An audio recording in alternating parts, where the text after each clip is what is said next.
오늘 마태복음을 이렇게 진행을 해오다가 이제 오병이에 대한 이야기를 함께 나누는 시간이 되었습니다. 왜 오늘 우리에게 이 말씀을 주실까 생각해 봤습니다. 오늘 이미 말씀을 읽으면서 주님께서 우리에게 주신 메시지가 있을 것입니다. 어떻게 사는 것이 주를 영화롭게 하는 것인가. 많은 사람들이 이 오병이어의 기적을 이야기하면서 내가 그 기적의 주인공이 되어야 되겠다. 나도 오병이어처럼 쓰임받아야 되겠다. 그렇게들 이야기하는데 정말 이 오병이어의 기적 속에 담겨져 있는 주님께서 요구하시는 바가 있더라고요. 주님께서는 만약에 오병이어의 기적 그 자체를 하나님께서 원하신 뜻이었다면 주님은 공생애 동안에 단 한 번만으로 이 오병이어의 기적을 행하지 않으셨을 것입니다. 여러 번 계속해서 막 분기별로 막 했을 수도 있을 것이고 그 시골 변두리에서 오병이어를 행하신 것이 아니고 예루살렘 그 중심에 들어가 가지고 그곳에서 많은 사람들 앞에서 오병이어 기적을 막 행하시면서 봐라 내가 메시아다. 나를 따라오기만 하면 이렇게 외치셨을지도 모르겠습니다. 아마 그렇게 하셨으면 아무런 적도 없었을 것이고 예수님은 일약 스타가 되고 왕이 되어서 모든 사람들을 통치하며 자 오늘부터 하나님 제도를 믿자 이렇게 하실 수 있는 그런 위치도 가셨을 텐데 이런 오병이어의 기적을 행할 정도면 요즘 같으면 말이죠.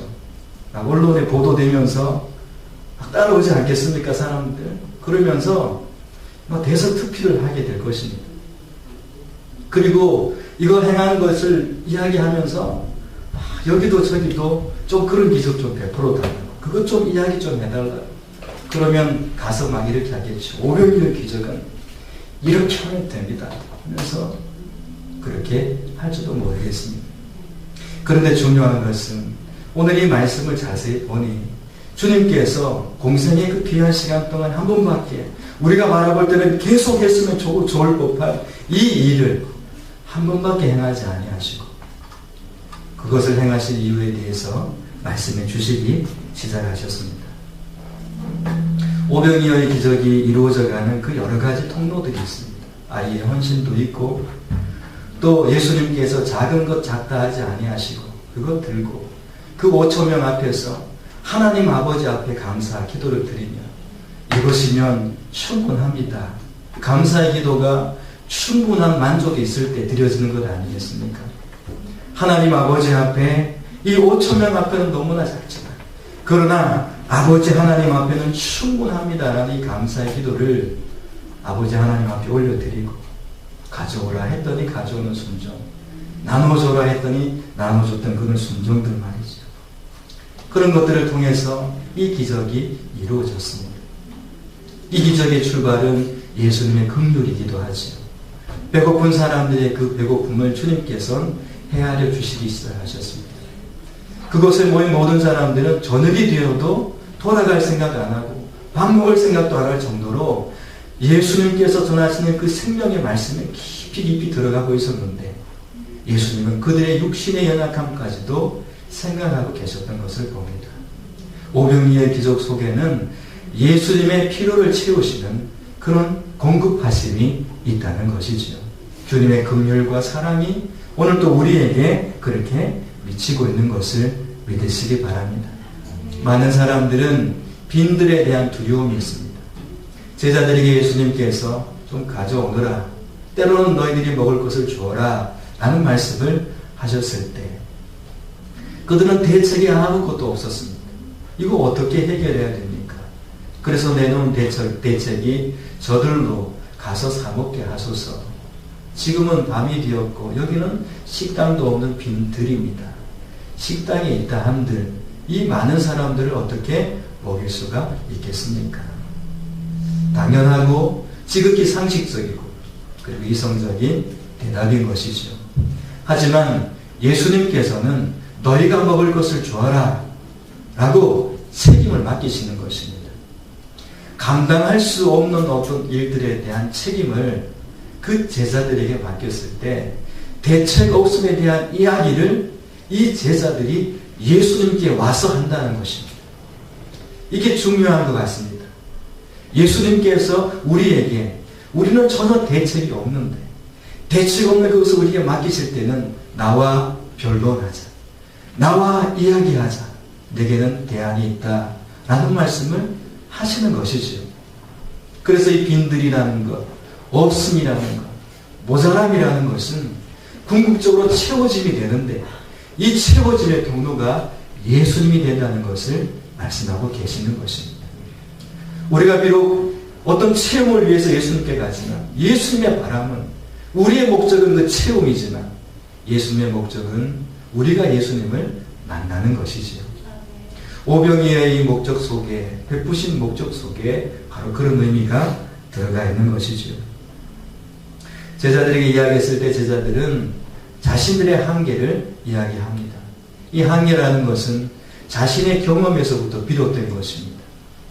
자신이 가지고 있는 것에서 비롯된 것이죠. 그 이상을 넘으면 할 수가 없는 것이 우리 인생의 한계라는 것이죠. 수많은 한계를 지금까지 살아오면서 우리는 경험했을 것이고 또 앞으로도 경험하게 될 것입니다. 그런데 예수님께서는 그 한계점으로 제자들을 몰아넣으신다는 것입니다. 너희가 책임져라는 것입니다.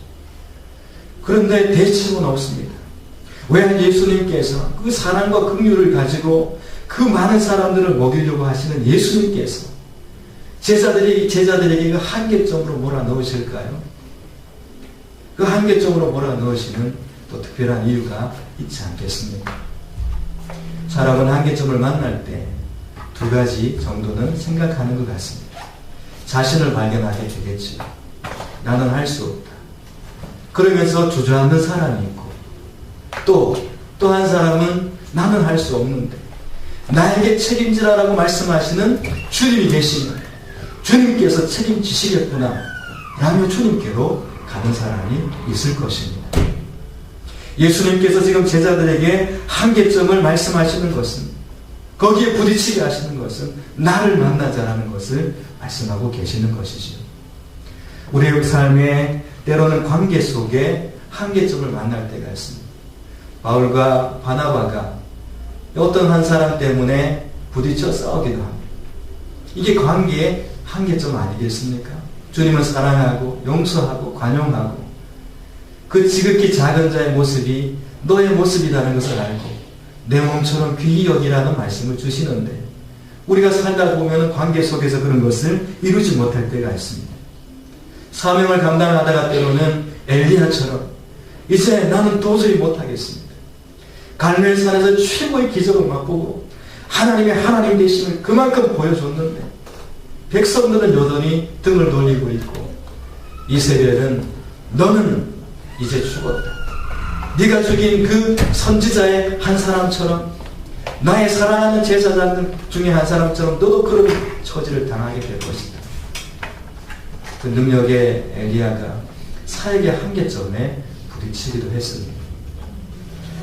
엘리야는 로뎀나무 밑에서 그 한계점에 사역의 한계점을 만났을 때 모든 힘을 탈진해버리고 주님 앞에 엎드려 주님 그냥 지금 조사오 이때인 것 같습니다. 제 생명 그냥 가져가 주세요.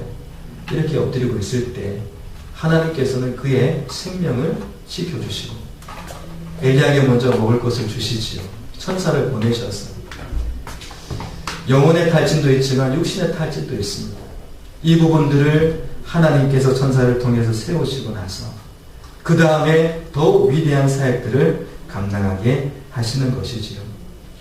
우리에게 주어진 한계점이라는 것은 문제 해결의 목적이 있는 것이 아니라 그 한계를 빨리 뛰어넘는 것에 목적이 있는 것이 아니라 그 한계점에 부딪히게 하시는, 그러면서 나를 만나시게 하시는 하나님을 바라보는 순간이지요. 오병이의 기적을 쫓아가면 또 다른 기적을 만나기를 원하게 될 것입니다.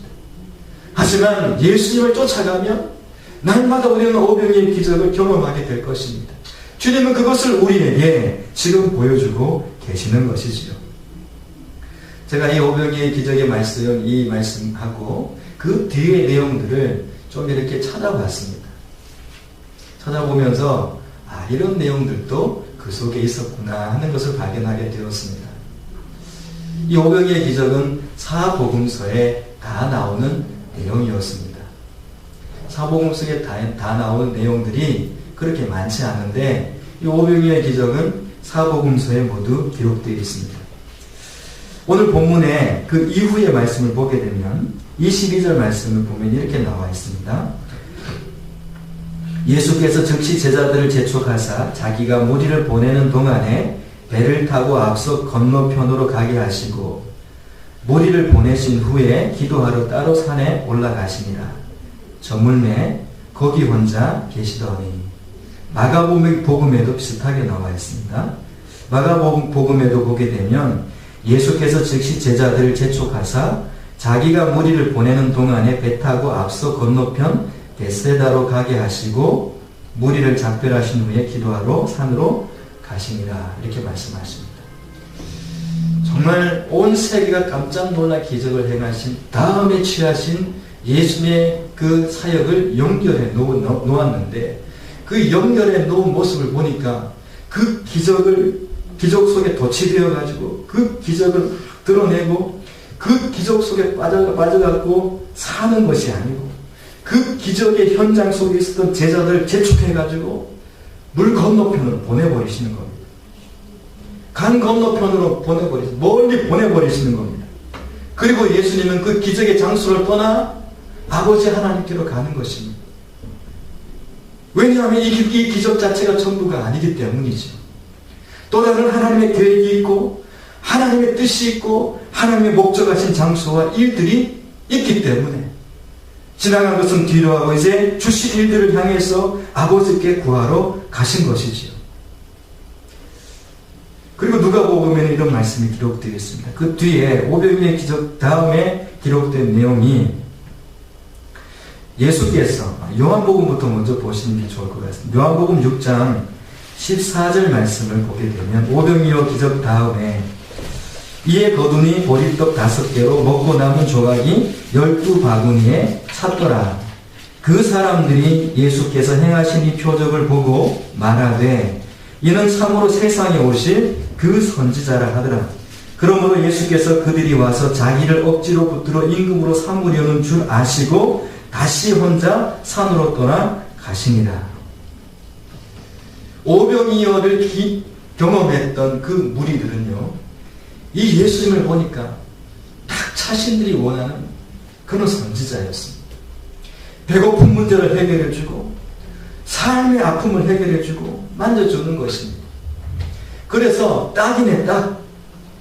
정말 딱이야. 그래서 이런 사람 왕사만 오면 우리는 앞으로 먹을 것 걱정 안 해도 된다. 이 사람 평생 이제 다리 쭉 뻗고 자도 되겠다. 그런 마음을 가지고 왕삼으려고 한 것입니다. 그때 예수님께서 그 자리를 피하십니다. 그 사람들은 그 기적에 머물고 그 기적 자체가 자신의 구미에 맞아 또 다른 기적을 바라고 또 다른 기적을 원하지만 예수님께서는 아닙니다. 나는 그 일을 하러 이 땅에 온 것이 아닙니다. 라고 피하십니다. 그러면서 누가복음에 이렇게 말씀하셨어요. 먹고 다 배불렀더라. 그 남은 조각을 12바구니에 거두니라. 예수께서 따로 기도하실 때에 제자들이 주와 함께 있더니 물어 이르시되 무리가 나를 누구라고 하느냐. 예수님께서 오병이어 기적을 베푸시고 궁극적으로 제자들에게 원하셨던 것이 이겁니다. 그 기적에 도취되지 말고 그 기적을 행하는 예수 그리스도가 너희들에게는, 아니 그 기적을 맛보고 있는 그 사람들에게는 도대체 누구로 비추어지고 있는 건가? 단지 자신의 배를 채우기 위한 왕 정도의 그런 수준으로 나를 바라보는지, 아니면 정말 인류의 메시아이신 하나님께서 그렇게 우리에게 보내주시고자 하시는 메시아 예수님인지 사람들의 이야기를 물어보고 계십니다. 그렇지만 그 이야기들 속에는 하나도 예수님에 대해서 바로 이야기하는 사람들이 없었습니다. 아니 기적을 맛봤는데요. 기적의 현장에 있었는데요. 하지만 아무도 없었다는 것이죠. 그런데 이 본문 뒤에 보게 되면 그런 내용이 나오지 않습니까? 너희들은 나를 누구라 하느냐. 그때 이 베드로가 주는 그리스도시요 살아계신 하나님의 아들이십니다. 바이오나 시보나 네가 복되도다. 예수님께서 그냥 놀라신 것, 너무 좋아하신 것입니다. 아니 기적을 베풀어서 5,000명이 보겠어. 그것 때문에 할렐루야 하고 하셔야 되는 그분이 베드로가 주는 그리스도시고 살아계신 하나님의 아들입니다. 이 고백하니까 너무 좋으셨어. 네가 복된 사람이야. 이렇게 예수님께서 그를 칭찬하고 계셨다는 것입니다. 성도 여러분, 예수님께서 왜 그 베세다 들녘으로부터 제자들을 떼어놓으셨을까요? 그 현장에서 왜 사람들을 먼저 보내게 하시고 예수님은 홀로 산으로 가셔서 기도하셨을까요? 지금도 수많은 사람들이 기적을 맛보면서 또 나름대로 생활들을 해가면서도 잃어버리는 것이 있습니다. 찾지 못하는 것이 있습니다. 그게 뭐냐 하면 바로 예수님을 찾지 못하고 있다는 것입니다. 그 기적의 한가운데서 말이죠.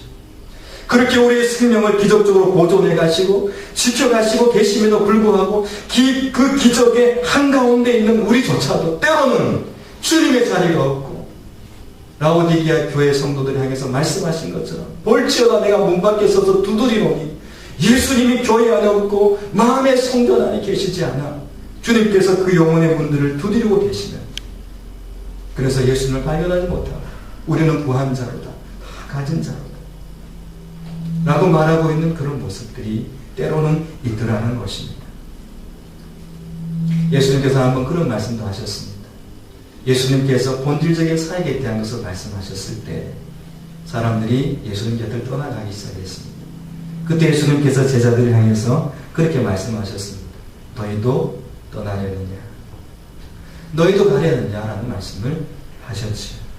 그때 베드로가 그런 고백을 합니다. 생명의 말씀이 여기 있는데 내가 어디로 가겠습니까? 생명의 말씀이 여기 있는데 내가 어디로 가겠습니까? 저는 기적을 쫓아가지 않겠습니다. 저는 저의 어떤 것들을 쫓아가지 않겠습니다. 저는 예수님의 말씀을 쫓아가며 예수님과 함께 하겠습니다.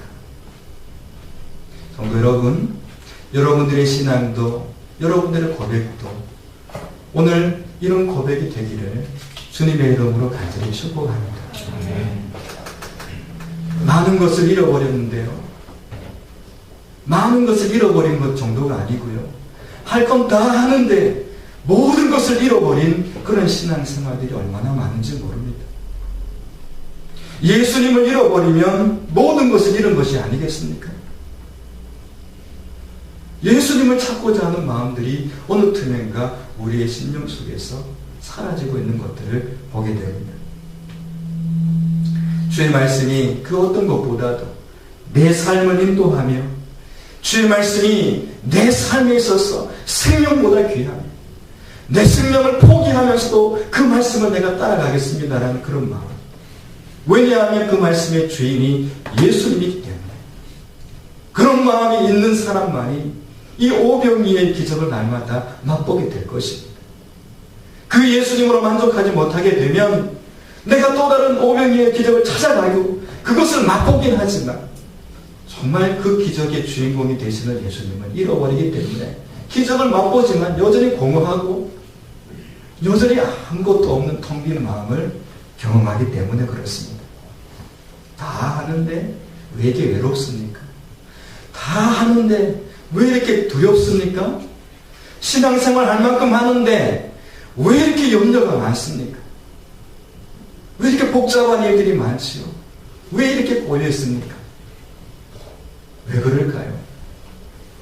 주님은 모든 것을 다 가능케 하시는 분이십니다.